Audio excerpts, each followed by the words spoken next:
Hello friends, नमस्कार। स्वागत है आप सभी का हमारे यूट्यूब चैनल पर। मैं हूं एस के वर्मा और आज की वीडियो में हम बात करेंगे भारत शासन अधिनियम 1919 के बारे में।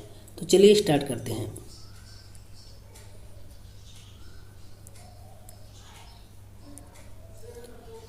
भारत शासन अधिनियम 1919 20 अगस्त 1917 को ब्रिटिश सरकार ने पहली बार घोषित किया कि उसका उद्देश्य भारत में क्रमिक रूप से उत्तरदायी सरकार की स्थापना करना था।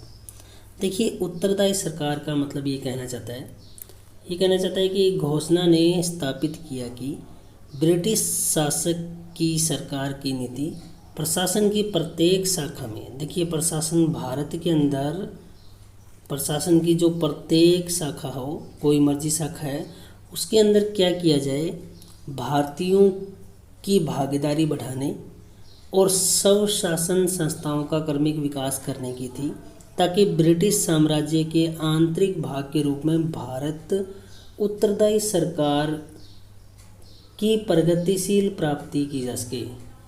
यानी वह भारत को एक तरीके से ब्रिटिश साम्राज्य के अधीन रखते हुए विकसित करना चाहते थे। एक बार फिर से बता देता हूँ, भारत शासन अधिनियम जो है 1919 में आया। 20 अगस्त 1917 को ब्रिटिश सरकार ने पहली बार घोषित किया कि उसका उद्देश्य भारत में क्रमिक रूप से उत्तरदायी सरकार की स्थापना करना था। चलिए आगे देखते हैं क्या कुछ है।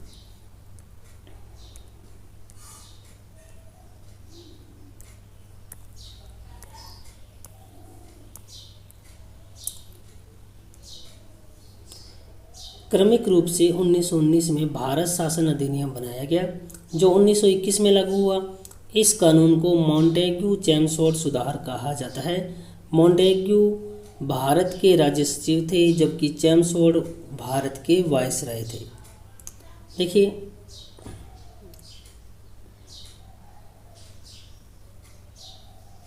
भारत के अंदर शासन किया जा रहा था यूरोपियन कंट्री ब्रिटेन के द्वारा, और यहाँ पर ब्रिटेन के अंदर आपको पता है जब 1857 की क्रांति हुई थी, उसके बाद से भारत पर प्रशासन को संभालने के लिए यहाँ भारत का एक सचिव बनाया गया था, भारत का सचिव, भारत के राज्य सचिव। और जब ये अधिनियम आया था ना 1919 का, तब यहाँ सचिव जो था उसका नाम था मॉन्टेग्यू, और भारत के अंदर जो वायसराय था, पूरा भारत का वायसराय, उसका नाम था चेम्सफोर्ड। तो ये अधिनियम कहलाया मॉन्टेग्यू चेम्सफोर्ड सुधार अधिनियम। आगे देखिए, इस अधिनियम की जो विशेषताएं थी, उनमें मेन विशेषता केंद्रीय और प्रांतीय विषयों की सूची को पहचान कर एवं उन्हें पृथक कर राज्यों पर केंद्रीय नियंत्रण कम किया गया। केंद्रीय और प्रांतीय विधान परिषदों को अपनी सूचियों के विषयों पर विधान बनाने का अधिकार प्रदान किया गया, लेकिन सरकार का ढांचा केंद्रीय और एकात्मक ही बना रहा। देखिए क्या कहना चाहता है, ये कहना चाहता है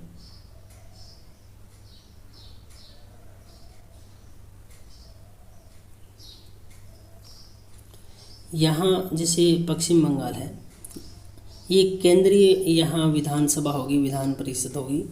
और जैसे एग्जाम्पल के तौर पर यहाँ मुंबई लेके चलें और यहाँ चेन्नई लेके चलें, तो यह प्रांतीय होगी। तो हमें ये लाइन लिख रहा है कि केंद्रीय और प्रांतीय विषयों की सूची को पहचान कर उन्हें पृथक कर राज्यों पर केंद्रीय नियंत्रण को कम किया गया। देखिए, अलग अलग विषय पहचाने गए कि ये केंद्र के विषय हैं और ये यहाँ प्रांतों के विषय हैं, और इसका फ़ायदा क्या किया गया, उन्हें अलग अलग किया गया और राज्यों पर केंद्रीय नियंत्रण को कम किया गया।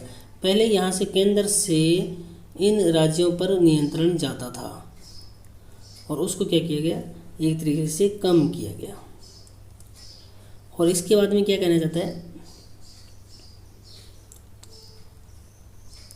देखिए आगे कह रहे हैं कि केंद्रीय और प्रांतीय विधान परिषदों को अब अपनी सूचियों के विषयों पर विधान बनाने का अधिकार प्रदान किया गया। यानी ये स्पष्ट रूप से कहा गया कि केंद्र अपने कानून बनाए और प्रांत अपने कानून बनाए। दोबारा से देखिए इस लाइन को, ये कहना चाहता है कि केंद्रीय और प्रांतीय विधान परिषदों को अपनी सूचियों के विषयों पर विधान बनाने का अधिकार दिया गया। यानी ये कहा गया कि केंद्र जो है, जैसे उस वक्त बंगाल था तो अपने क्षेत्र में आने वाले विषयों पर कानून बनाए, और प्रांत जो हैं वह अपने क्षेत्र में अपने मतलब अधिकार क्षेत्र में आने वाले विषयों पर कानून बनाए। लेकिन इतना होने के बाद भी लेकिन सरकार का ढांचा केंद्रीय और एकात्मक रहा। अभी भी यहाँ ने ये जो केंद्र था इसका ही नियंत्रण पूरे देश पर था, पूरे ब्रिटिश साम्राज्य, ब्रिटिश अधीन भारत पर था। आगे क्या कहना चाहते, देखिए, इसने प्रांतीय विषयों को पुनः दो भागों में विभक्त कर दिया, हस्तांतरित और आरक्षित। हस्तांतरित विषयों पर गवर्नर का शासन होता था और वह इस कार्य में उन मंत्रियों की सहायता लेता था जो विधान परिषद के प्रति उत्तरदायी थे, और दूसरी ओर आरक्षित विषयों पर गवर्नर कार्यपालिका परिषद की सहायता से शासन करता था जो विधान परिषद के प्रति उत्तरदायी नहीं थे। शासन की इस दोहरी व्यवस्था को द्वैध यूनानी शब्द डाइआर्की से व्युत्पन्न शासन व्यवस्था कहा गया। हालांकि यह व्यवस्था काफ़ी हद तक असफल रही। देखिए क्या कहना चाहता है, ध्यान से देखिएगा।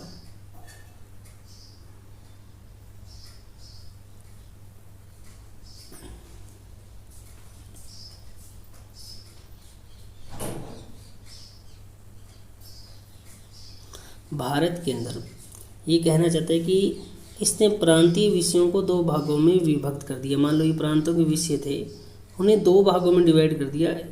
दो भाग कौन कौन से थे, एक तो हस्तांतरित और एक आरक्षित। दो भागों में क्या कर दिया इसने, विभाजित कर दिया। अब कह रहे हैं कि हस्तांतरित विषयों पर गवर्नर का शासन होता था। देखिए यहाँ गवर्नर है, प्रांतों में गवर्नर है और केंद्र में वाइसराय है। तो ये जो गवर्नर है ना, यहाँ पर दो विषय बना दिए, हस्तांतरित और आरक्षित। तो हस्तांतरित विषयों पर गवर्नर का शासन होता था, यानी हस्तांतरित पर गवर्नर का शासन है। और वो कैसे करेगा, देखिए शासन होता था और इस कार्य में वह उन मंत्रियों की सहायता लेता था जो विधान परिषद के प्रति उत्तरदायी थे। मतलब उन मंत्रियों का सहयोग लो जो इसके प्रति, विधान परिषद के प्रति क्या हो, उत्तरदायी हो। दूसरी ओर आरक्षित विषयों पर गवर्नर कार्यपालिका परिषद की सहायता से शासन करता था, यानी करता था दोनों तरफ गवर्नर ही, लेकिन यहाँ जो बंदे थे वो अलग थे और यहाँ जो बंदे उसकी सहयोग के थे वो अलग थे। यहाँ कौन थे, आरक्षित विषयों पर कार्यपालिका परिषद की सहायता से शासन करता था और जो विधान परिषद के प्रति उत्तरदायी नहीं थे। इधर वाले जो थे वो उत्तरदायी नहीं थे और ये वाले उत्तरदायी थे, ये विधान परिषद के प्रति उत्तरदायी नहीं थी। शासन की इस दोहरी व्यवस्था को द्वैध यूनानी शब्द डाइआर्की से व्युत्पन्न शासन व्यवस्था कहा गया। हालांकि यह व्यवस्था काफ़ी हद तक असफल रही। मतलब द्वैध व्यवस्था होगी क्योंकि विषयों को दो भागों में बांट दिया, हस्तांतरित और आरक्षित। चलिए आगे देखते हैं। इस अधिनियम ने पहली बार देश में द्विस्तरीय व्यवस्था और प्रत्यक्ष निर्वाचन की व्यवस्था प्रारंभ की। इस प्रकार भारतीय विधान परिषद के स्थान पर द्विस्तरीय व्यवस्था यानी राज्यसभा और लोकसभा का गठन किया गया। दोनों सदनों के बहुसंख्यक सदस्यों को प्रत्यक्ष निर्वाचन के माध्यम से निर्वाचित किया जाना था। देखिए क्या कह रहा है, दो बातें एक साथ ही कहना चाहता है।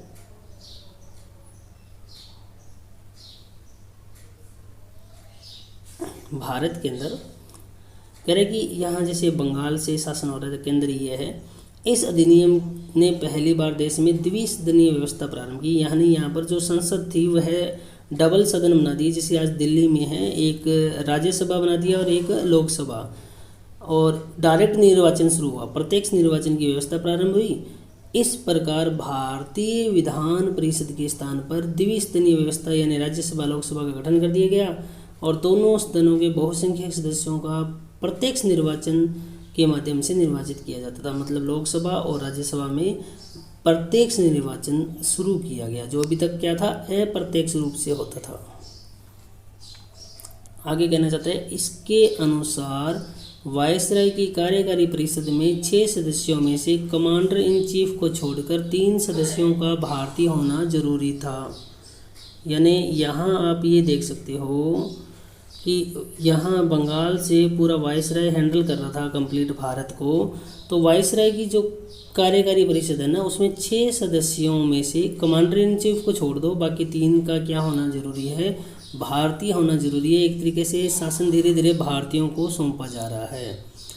इसने सांप्रदायिक आधार पर सिखों, भारतीय, ईसाइयों, आंग्ल भारतीयों, यूरोपियों के लिए पृथक निर्वाचन के सिद्धांत को विस्तारित किया।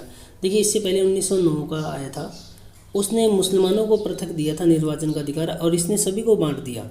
इसने ईसाइयों को, सिखों को, आंग्ल भारतीयों को, यूरोपियों को, सबको पृथक निर्वाचन दे दिए। यानी फूट डालो राज करो, विभाजन की नीति अपना ली यहाँ पर।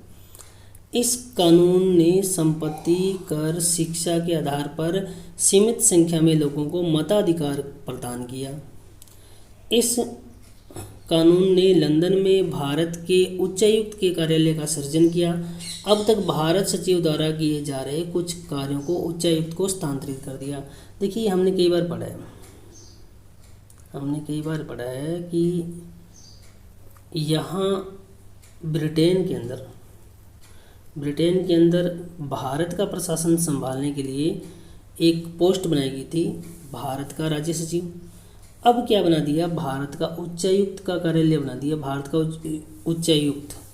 तो इस कार्यालय को कुछ कार्य जो भारत सचिव थे वो स्थानांतरित कर दिए कि आप एक तरीके से उस पर बोझ कम किया गया, किससे, भारत के राज्य सचिव से। आगे देखते हैं।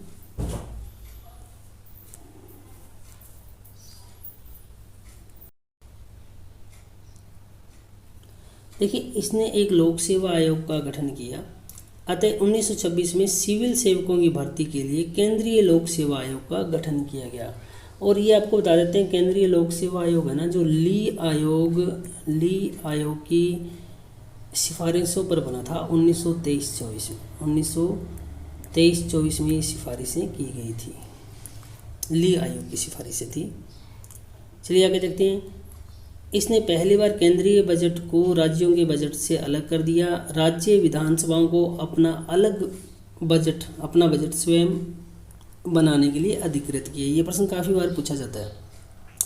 कौन से एक्ट के अंदर राज्यों का और केंद्र का जो बजट है वह अलग अलग किया गया? तो 1919 वाला है ना, इसने पहली बार केंद्रीय बजट को राज्य बजट से अलग कर दिया और राज्य विधानसभाओं को अपना बजट बनाने के लिए अधिकृत किया। ये केंद्र वाले और ये स्टेट वाले अलग अलग कर दिए गए। आगे कह रहे हैं प्रांतों वाले अलग हो गए। इसके अंतर्गत एक वैधानिक आयोग का गठन किया गया, जिसका कार्य 10 वर्ष बाद जांच के लिए अपनी रिपोर्ट प्रस्तुत करना था। यानी 1919 के बाद 1929 में आना था एक आयोग, वैधानिक आयोग आना था, और जो ये जांच करता कि 10 सालों में क्या हुआ। लेकिन ये 1929 में नहीं आया था, 1927 में ही आ गया था। नाम था साइमन कमीशन। वो अगली वीडियो में पढ़ेंगे। चलिए, इस वीडियो में इतना ही। वीडियो समझ में आई हो, अच्छी लगी हो तो हमारे यूट्यूब चैनल को सब्सक्राइब कर लीजिए, बेल आइकन दबा लीजिए। बेल आइकन दबाने से आपको लेटेस्ट वीडियो का नोटिफिकेशन मिलता रहेगा। तो इस वीडियो में इतना ही।